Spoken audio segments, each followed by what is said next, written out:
नमस्कार, TV 27 news के इस खास कार्यक्रम मुद्दे की बात में आपका स्वागत है। मैं हूं आपके साथ आलोक द्विवेदी। वक्फ संशोधन विधेयक लोकसभा के बाद राज्यसभा में भी पास हो गया है। अब इसे कानून बनाने के लिए राष्ट्रपति के पास भेजा जाएगा। सरकार की लाख दलीलों के बाद भी विपक्ष और कुछ मुस्लिम नेताओं और संगठनों को यह समझ नहीं आया कि यह विधेयक गरीब मुसलमानों के पक्ष में है और वक्फ बोर्ड के कामकाज को पारदर्शी बनाने के लिए है। उन्हें तो अब यह भी लग रहा है कि सरकार ने उनके धार्मिक मामले में हस्तक्षेप किया है। संसद के दोनों सदनों में यह विधेयक पास हुआ तो इसका पहला साइड इफेक्ट देखने को मिला बिहार में। नीतीश कुमार की पार्टी जनता दल यूनाइटेड के 3 बड़े मुस्लिम नेताओं ने पार्टी से इस्तीफा दे दिया है और कई मुस्लिम ओहदेदारों ने बिल का समर्थन करने के लिए नीतीश कुमार से नाराजगी जताई है। राजनीति के जानकार मानते हैं कि नीतीश कुमार ने जैसे को तैसा किया है, मतलब मुसलमानों के लिए काम करने के बाद भी जेडीयू को मुस्लिम वोट नहीं मिल रहे थे। 2020 के चुनाव में भी मुसलमानों ने जेडीयू को खुलकर वोट नहीं दिया था। जेडीयू ने 11 मुस्लिम उम्मीदवार मैदान में उतारे थे और 11 ही चुनाव हार गए थे। ऊपर से मुसलमानों ने नीतीश कुमार की इफ्तार पार्टी का खुलकर विरोध कर दिया, तो नीतीश कुमार ने भी सोचा कि 15% मुस्लिम वोट के लिए वो 85% वोट को क्यों हाथ से जाने दें। एक बात और साफ हो गई है कि 2025 के चुनाव में जेडीयू पिछले चुनाव के मुकाबले कम मुस्लिम उम्मीदवारों को टिकट देगी। आरजेडी के लिए भी ज्यादा खुश होने की खबर नहीं है, क्योंकि वक्फ संशोधन विधेयक पर चर्चा के दौरान लालू प्रसाद यादव का वो वीडियो वायरल हो गया था जिसमें वो वक्फ बोर्ड के खिलाफ कड़ा कानून लाने की मांग कर रहे थे। ये वीडियो 2010 का है और लालू यादव ने संसद में दिए भाषण में कहा था कि वक्फ बोर्ड पर अंकुश लगना ही चाहिए, क्योंकि इन लोगों ने पटना के डाक बंगला जैसे इलाकों में जमीन पर अपना दावा करके उसे हथिया लिया है। लालू यादव ने कहा था कि कांग्रेस संशोधन विधेयक लाए, हम उसे पास करा देंगे। बिहार के डिप्टी सीएम और बीजेपी नेता सम्राट चौधरी ने एक्स पर लालू यादव के इस वीडियो को शेयर किया था। उन्होंने लिखा कि लालू यादव जी ने 2010 में संसद में स्वीकार किया था कि वक्फ बोर्ड में जमीन कब्जा के नाम पर भारी लूटपाट चल रही है। ये वीडियो मुसलमानों ने नहीं देखा होगा, ऐसा तो हो नहीं सकता। ऐसे में सवाल यह है कि क्या बिहार की राजनीति में मुस्लिम वोट बैंक का खेल बदलेगा? क्या जेडीयू और आरजेडी से मुसलमानों का मोह भंग होकर रहेगा? क्या मुस्लिम वोटों के ध्रुवीकरण का फायदा कांग्रेस को हो पाएगा? क्या जन सुराज और एआईएमआईएम भी मुस्लिम वोट पर दावा जता पाएंगे? क्या लालू यादव का वीडियो मुसलमानों को आहत नहीं करेगा? ये तमाम बड़े सवाल जिनका जवाब अपनी चर्चा में तलाशने की कोशिश करेंगे। हमारे साथ इस चर्चा में शामिल होने वाले जो खास मेहमान, उनमें से बीजेपी प्रवक्ता राकेश पोद्दार जी, जेडीयू प्रवक्ता मनोज मनु जी और आरजेडी प्रवक्ता अनिता यादव जी और पॉलिटिकल एनालिस्ट संदीप चौधरी जी हमारे साथ जुड़ चुके हैं। आप सभी मेहमानों का बहुत बहुत स्वागत करूंगा इस चर्चा में शामिल होने के लिए। और सबसे पहले राकेश पोद्दार जी, आपसे ही ये सवाल लेना चाहूँगा। मुस्लिम वोट तो बीजेपी को वैसे भी नहीं मिलते थे, लेकिन अब जो नीतीश के माध्यम से एनडीए में वोट आता था, मुझे लगता है कि अब उसका भी रास्ता बिहार चुनाव से पहले ही बंद हो गया। राकेश जी, आपको मेरी आवाज आ रही है? आलोक जी, आवाज आ रही है ना हमारी? आपने मेरा सवाल सुन लिया है? हाँ, आलोक की आवाज आ रही है हमारी? जी जी, बोलिए बोलिए बोलिए। आलोक जी, हम लोग सबका साथ सबका विकास की बात करते हैं। हमें वोट दे या न दे, देश के सभी नागरिक की चिंता हम लोग राष्ट्र धर्म के अनुसार और सभी के समाज सेवी लोगों को धर्म बनता है समाज की सेवा करना। किसी भी व्यक्ति हो, हिंदू हो, मुस्लिम हो, सिख ईसाई हो, चाहे क्रिश्चियन हो, चाहे पिछड़ा हो, चाहे दलित हो, चाहे हम लोगों का कर्तव्य बनता है कि हम उनकी सेवा करें। लेकिन इस देश के अंदर तुष्टिकरण की राजनीति करने वाले, 18% की राजनीति करने वाले 83% को भूल गए और 83% की चिंता करते हैं। हमारी चिंता तो है, सबकी चिंता है। और अलौकिक एक और बड़ी बात कहना चाहता हूँ कि 2013 में 13 सदस्यों की मंजूरी थी, इन्होंने बनाया था वक्फ बोर्ड के लिए, बिल बनाने के लिए, लेकिन 2024 में हम लोगों ने 21 सदस्यों की नियुक्ति की और 36 बैठकें थी। 2 घंटा इस पर चर्चा किया और सभी सांसदों ने लोकसभा राज्यसभा में पारित कर माननीय राष्ट्रपति को भेजने का काम किया।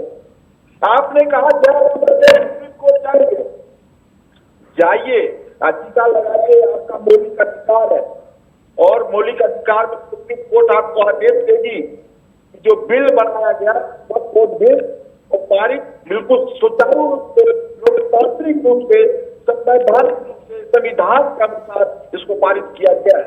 हम लोग ने कहीं इसका दुरुपयोग नहीं किया।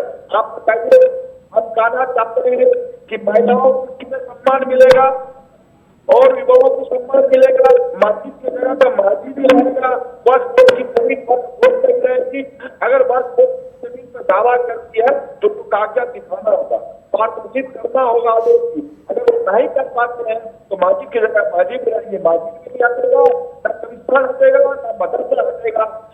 किसी का भला होगा, मुसलमानों का भला होगा। और रही बात 2 व्यक्ति की जोड़ने की बात, उन्होंने खुदा करने की बात कही, वक्फ बोर्ड में ठीक है राकेश जी, जो बाहर से आएंगे आलोक जी, उसको नहीं जोड़ा जाएगा, उसको बोर्ड में नहीं रखा जाएगा, उसको परिषद के लिए रखा जाएगा, कार्यकारिणी सदस्य के रूप में रखा जाएगा, लेकिन डिसीजन मेकर नहीं होंगे। ठीक है राकेश जी, ठीक राकेश जी, ठीक। मनोज जी, ये पूरा बिहार जानता है, पूरा देश जानता है कि नीतीश कुमार जी अल्पसंख्यकों के लिए बहुत काम किया है। उन्होंने अपना जो 20 साल का कार्यकाल रहा उसमें बहुत काम किया है, इसमें कोई शंका और कोई संशय नहीं है। लेकिन उसके बाद भी आप ये देखिए कि नीतीश कुमार की इफ्तार पार्टी का इन्हीं अल्पसंख्यक वर्ग के मौलानाओं ने विरोध कर दिया।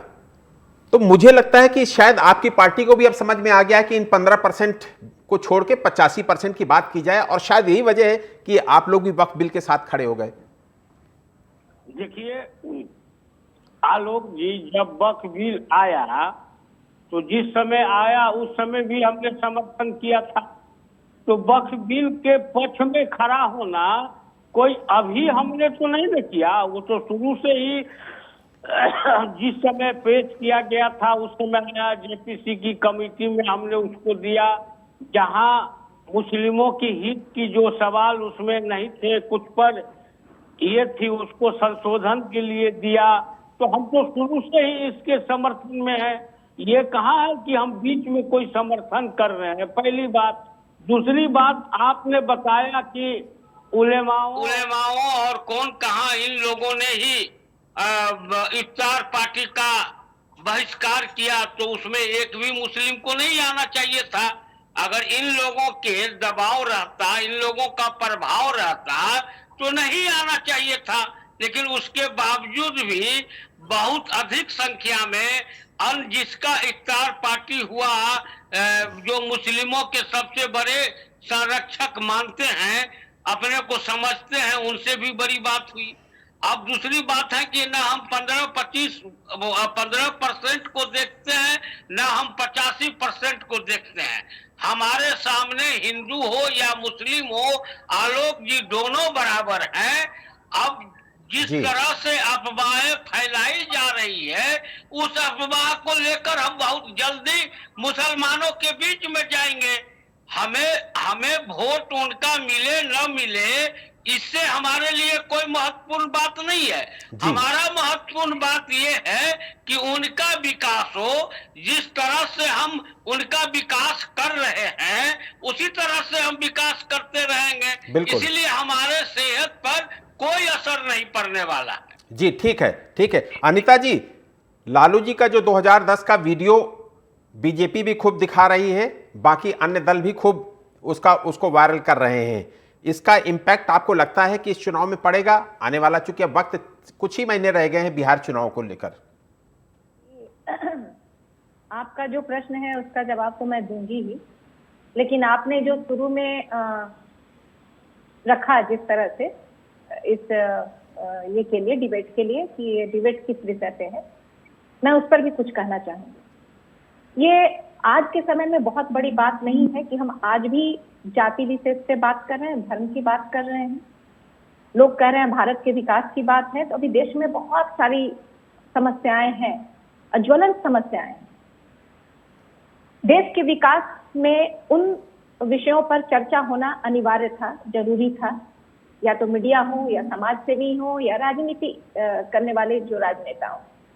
खैर, दुर्भाग्य कहे कि हम आज भी ऐसे विषय पे चर्चा कर रहे हैं। अब मैं इस बात से आपत्ति जाहिर करूंगी कि आपने कहा मैं हम लोग सिर्फ 15% की राजनीति कर रहे हैं। नहीं सर, हम लोग 15% की राजनीति नहीं कर रहे हैं। हम राजनीति ही नहीं कर रहे हैं, हम भारत के 100% जनता के साथ हैं और उनके कल्याण की बात करते हैं। जहां तक आप बार बार कह रहे हैं लालू जी का वीडियो वायरल हो गया, ऐसा कीजिए, आप मेरे फेसबुक अकाउंट पे जाइए, मेरे ट्विटर पे जाइए, मैं भी उस वीडियो को शेयर की हूँ। लालू जी हिटलर के रास्ते पे नहीं चलते। वक्त पे अगर जो कमी है, और सिर्फ उसी में नहीं, हिंदू धर्म में भी जो कमी है, हम उस पर भी चर्चाएं करते रहे, उसको भी आप वीडियो पे डालिए।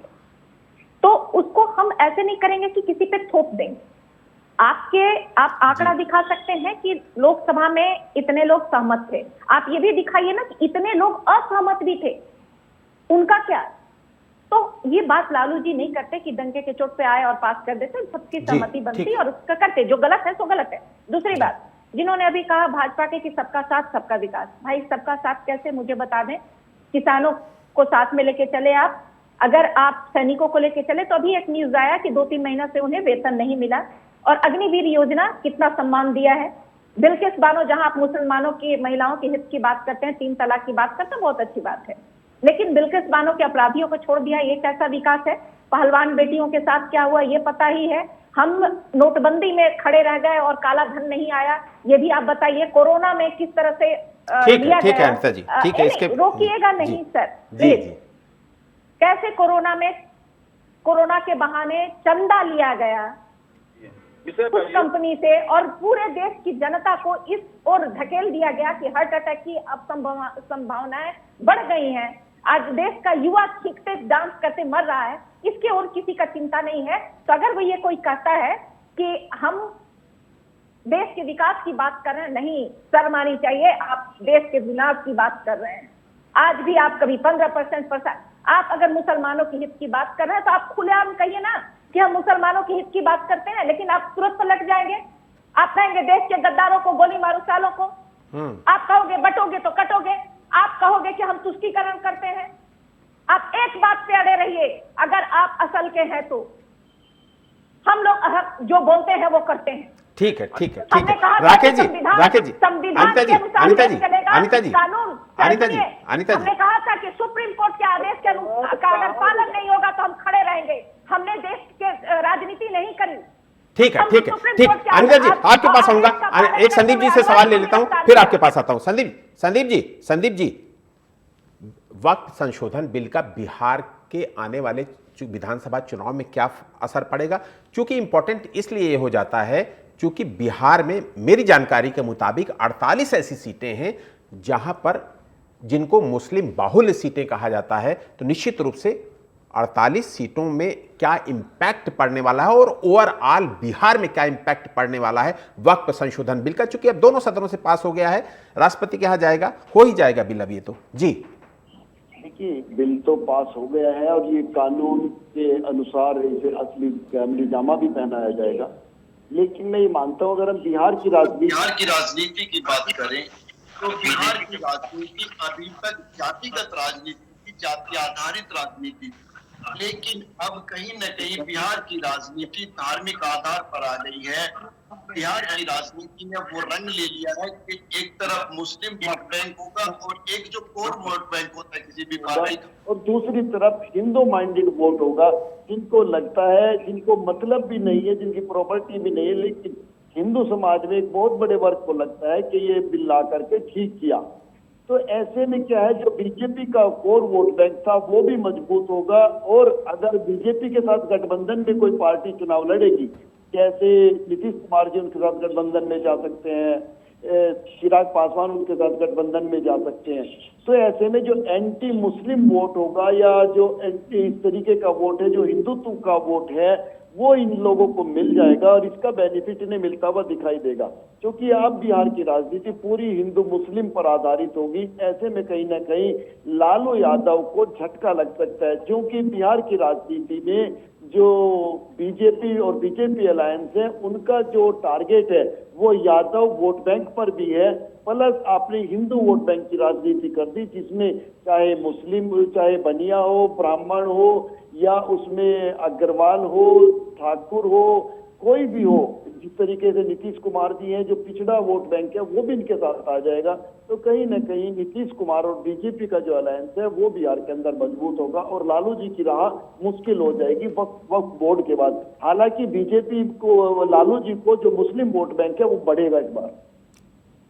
बिल्कुल। राकेश जी, आप लोगों ने भी संसद में बहुत इंपॉर्टेंट बात कही है, इसलिए इस पर आपसे ही सवाल ले लेता हूं। संदीप चौधरी जी की जो बात है उसको मैं आगे बढ़ाते हुए ये आपसे जानना चाहता हूं, चूंकि हाउस के अंदर तो लोकसभा में तो खूब, लोकसभा राज्यसभा में तो खूब आपने पसमानदा मुसलमानों की बात की है और कहा है कि पसमानदा मुसलमानों को इसको बड़ा फायदा मिलेगा, लेकिन क्या बिहार चुनाव में आपको इनके वोट मिलेंगे? आपको ये लगता है कि मुस्लिम आपको वोट करेगा बिहार चुनाव में?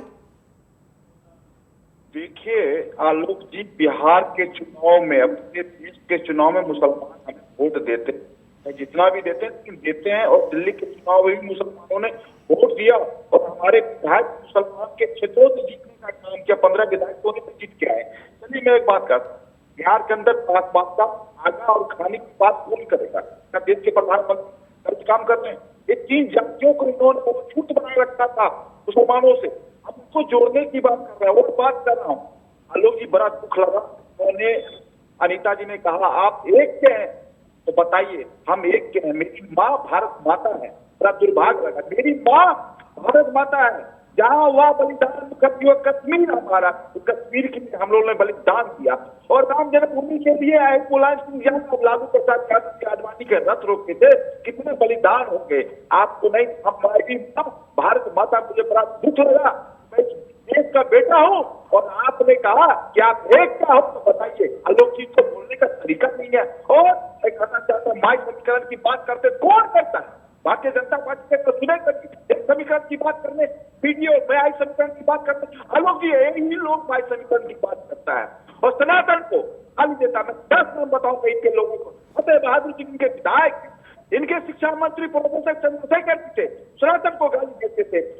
लालू प्रसाद यादव 7 मई 2024 को स्पष्ट रूप से चैनल पे कहा था कि देश में मुसलमानों की आरक्षण में मेरी सरकार आएगी लोकसभा के चुनाव में।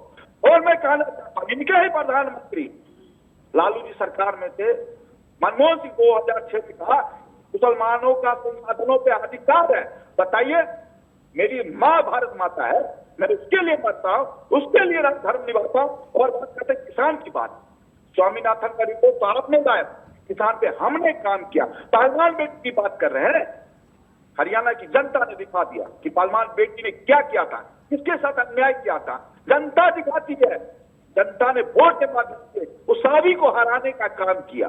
सभी को जनता जानती है। आपके कहने से नहीं चलेगा देश, संविधान से। तो सुनिए, मुसलमानों के लिए देश के प्रधानमंत्री ने 12 योजना अलग दिलाया, जिसे मुसलमान के लिए विश्वकर्मा योजना के माध्यम से क्या है, बेटी को पढ़ाने के माध्यम से। ठीक है राकेश जी, संक्षिप्त में, राकेश जी संक्षिप्त में एक बात हो, ये कहते हैं ईद का महीना था और चले गए लालू की तबीयत खराब थी, पैरोल पे चल रहे थे, जमानत पे बाहर है और राजनीति करने के लिए मुसलमानों पे, मुस्लिम लीग पार्टी के जैसे लोगों पे। ठीक है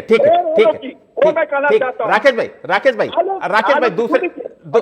दूसरे टर्म के लिए भी तो रखिए, कुछ दूसरे टर्म के लिए भी तो रखिए राकेश भाई, दूसरे टर्म के लिए भी रख लीजिए। कुछ बहुत सारी बातें आपको करनी होगी। मनोज जी, एक बहुत इंपॉर्टेंट सवाल है। जैसे ही ये बिल पास हुआ वैसे ही आपके यहां जो मुस्लिम नेता है उनकी नाराजगी साफ झलकने लगी है। कई मुस्लिम नेता पार्टी छोड़ चुके हैं और कई मुस्लिम नेता पार्टी छोड़ने की तैयारी में है, आपको पता है। एक सवाल तो इसका जवाब दे दीजिएगा, दूसरा सवाल साथ में आपके ये भी ले लेता हूं कि पिछली बार आपने 11 मुस्लिम कैंडिडेट्स लड़ाए थे, 11 के 11 ही हार गए थे आपके। तो क्या इस बार स्ट्रैटेजी पार्टी चेंज करेगी और मुस्लिम प्रत्याशियों को कम से कम उतारेगी मैदान में? देखिए आलोक जी, सबसे बड़ी बात यह है कि पार्टी से इस्तीफा दे दिए। पार्टी से कोई पार्टी के प्रमुख नेता नहीं इस्तीफा दिए, हमारे कार्यकर्ता दिए। और मैं आपको विश्वास दिलाता हूं कि जो इस्तीफा दिए हैं वह जब इसके समूल को समझेंगे, इसके सारे बात को समझेंगे, तो फिर वापस पार्टी के कोई राज्यसभा के सदस्य रहे हो या विधान परिषद के सदस्य रहे हो या हमारे कई पूर्व विधायक मुस्लिम हैं जिन्होंने भी इस्तीफा नहीं दिया है, आना देने जा, क्योंकि मैंने आपको पहले ही बताया कि लोगों को बरगलाया गया है। इसमें क्या है, कोई आदमी, आप किसी भी विपक्ष के नेता से पूछ लीजिए कि इसमें कौन सी चीज है जो कि गलत है। अब लेकिन है कि लोग थोड़ा सा अफवाह पर होते हैं और बात पर आने के बाद धीरे धीरे शांति।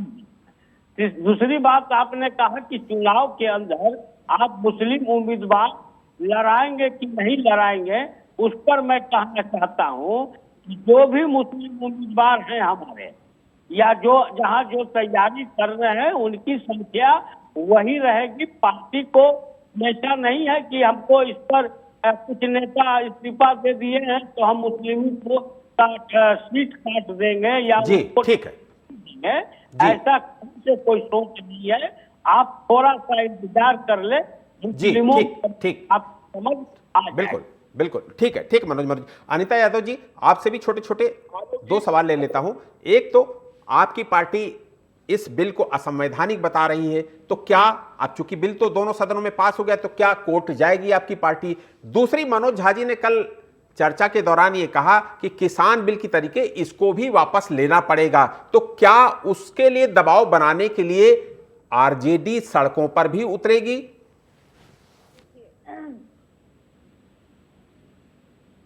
हम जिसके लिए काम कर रहे हैं उनको विश्वास में लेना जरूरी है। ये लोकतंत्र है।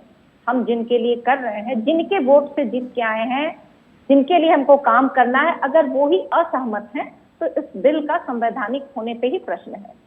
दूसरी बात कि अगर देश के हमारे अल्पसंख्यक समाज के लोग इससे खुश नहीं होते हैं, किसानों की तरह अगर वो नाराज होते हैं, उनको लगता है कि ये उनके साथ गलत हुआ है, तो हम उसके साथ खड़े होंगे। रही बात की 85% की बिहार में बात हो रही है, अभी आपके द्वारा, चूंकि आवाज आपके यहाँ का बाकी वक्ताओं का आवाज मुझे क्लियर नहीं आ रहा, फिर भी मैं जो समझ पाई हूँ उसके हिसाब से 85% की बात हो रही है बिहार की, तो क्या उसमें दलित नहीं है? क्या उसमें आदिवासी नहीं है? क्या अल्पसंख्यक और पिछड़े नहीं है? अल्पसंख्यक को हटा दे तो पिछड़े नहीं है, पिछड़े समाज क्यों जाएंगे? जिनका आरक्षण पर इनका गिद्ध नजर लगा हुआ है और जिस तरह से आरक्षण को खत्म किए जा रहे हैं, आज दिल्ली यूनिवर्सिटी की हाल देख लीजिए, एक सबको इस तरह से कि कोई इसके लिए योग्य नहीं है, अयोग्य घोषित करके पिछड़ों के साथ अन्याय किया जा रहा है। वो पिछड़े क्यों आएंगे? आज बीएचयू में के सामने एक बच्चा बैठा हुआ है पिछड़ा समाज का, जो इन्हीं के आरएसएस का मेंबर था, आज वो नंबर ला करके भी उसको नौकरी नहीं मिल रही, उसको अयोग्य घोषित किया गया। पिछड़ा समाज आपके साथ क्यों होगा? आदिवासी आपके साथ क्यों होगा? छत्तीसगढ़ में आप देख लीजिए किस तरह से आदिवासियों का शोषण हो रहा है, आपके साथ आदिवासी समाज क्यों होगा? तो हमारे साथ पिछड़ा हो, दलित हो या अल्पसंख्यक हो, वो सब हमारे साथ खड़े हैं। लालू जी कमजोर नहीं पड़ेंगे। और जो लालू जी पर उंगली उठा रहे हैं, मैं उनसे पूछना चाहूंगी, कपिल मिश्रा पर किस दिन ये मानहानि का दावा करेंगे? कपिल मिश्रा सदन में खड़ा होकर के इन पर आरोप लगाया है, और जिस पार्टी में हो उसके किसी भी वक्ता को ये हक नहीं है कि वो लालू जी पर उंगली उठाए। और मैं पूछना चाहूंगी कि क्या आरएसएस का कभी जो मुखिया है वो दलित वर्ग से, पिछड़े वर्ग से आएगा क्या? मैं पूछना चाहती हूँ कि क्या सनातन धर्म में दलितों को भी पुजारी बनाने का कुछ प्रावधान शुरू होगा क्या? अनिता जी संक्षिप्त में, अनिता जी संक्षिप्त में, अगर हम हिंदू हैं तब, अगर सब हिंदू एक है, तो क्या हमारा भी कभी ये हक आएगा कि हम अपने योग्यता के अनुसार मंदिर में पूजा, क्योंकि दलितों को अभी प्रवेश भी कई जगह निषेध है, उनको प्रताड़ित किया जाता है। इस पर सनातन धर्म में कब चर्चा होगी? कब चर्चा होगी इस पर? मैं जानना चाहती हूँ इन वक्ताओं से। जी ठीक है अनिता जी, आपके सवाल का जवाब लूंगा। अभी संदीप जी से एक सवाल ले लेता हूं, फिर आपके पास आता हूं। संदीप जी, बिहार की पॉलिटिक्स में मुस्लिम वोट बहुत अहम है, और अभी तक ये वोट बैंक या तो आरजेडी के साथ रहा या जेडीयू के साथ रहा, लेकिन अब कई जो समीकरण बदले हैं, उनमें से एआईएमआईएम पिछले चुनाव में उसने भी एंट्री की, 5 सीटें जीत गई थी एआईएमआईएम। इस बार जन स्वराज पार्टी ने भी एंट्री मारी है। तो क्या मुस्लिम वोट बैंक अपने लिए कोई नया रास्ता भी तलाश सकता है, क्योंकि उसके पास कई सारे ऑप्शन आ गए हैं? कांग्रेस AIMIM और जन स्वराज पार्टी भी?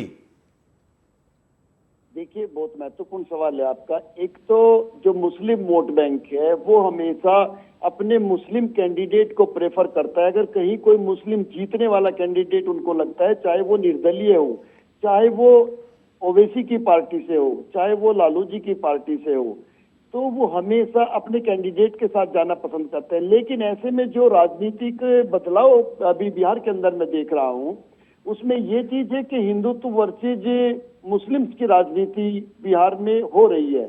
ऐसे में मुस्लिम वोट बैंक, जाहिर सी बात है, उनको लगता है कि लालू यादव मजबूत पार्टी है तो मुस्लिम वोट बैंक लालू यादव जी के साथ जा सकता है। इसी तरीके से उत्तर प्रदेश में मुस्लिम वोट बैंक अखिलेश यादव के साथ जा सकता है। तो ये चीजें हैं जो हमें देखने को मिलती हैं। लेकिन इसके उलट ये भी होगा कि जो वोट बैंक हिंदुत्व का वोट बैंक है, या एक वोट बैंक ऐसा है जहां मुस्लिम वोट बैंक बढ़ता है, वो वहां से भागने लगता है। तो इसका जो है नफा नुकसान वो लालू जी को बैलेंस करना पड़ेगा कि किस तरीके से वो यादव वोट बैंक को रोक पाएंगे, या किस तरीके से वो जो पिछड़ा है, दलित है, आदिवासी वोट बैंक है, उसको अपने साथ लगा सकते हैं। कहीं ऐसा ना हो कि वो सब हिंदुत्व की प्रवाह में सब बीजेपी और बीजेपी अलायंस के साथ चले जाएं और लालू जी के साथ कुछ मुस्लिम वोट बैंक रह जाए, और आने वाले टाइम में चुनावी आरोप प्रत्यारोप भी लगेंगे। कहीं जो आरजेडी है, आरजेडी को मुस्लिम पार्टी बना करके हमारा मीडिया, हमारा प्रिंट मीडिया, सोशल मीडिया और हमारे राजनीतिक लोग खड़े न कर दें। क्योंकि अगर मुस्लिम वोट बैंक या मुस्लिम पार्टी की छवि पार्टी के ऊपर लग जाती है तो ऐसे में लालू यादव को काफी बड़ा डेंट लग सकता है। बिल्कुल, वक्त हमें इतने की इजाजत देता है। आप सभी का शुक्रिया करूंगा। अनिता जी आपका भी, मनोज जी आपका भी, राकेश जी आपका भी और संदीप जी आपका भी बहुत बहुत शुक्रिया। बिहार की राजनीति में मुस्लिम वोटर काफी अहम माने जाते हैं। सूबे में 30 से 60% मुस्लिम वोटर तकरीबन 1.5 दर्जन विधानसभा सीटों पर हैं।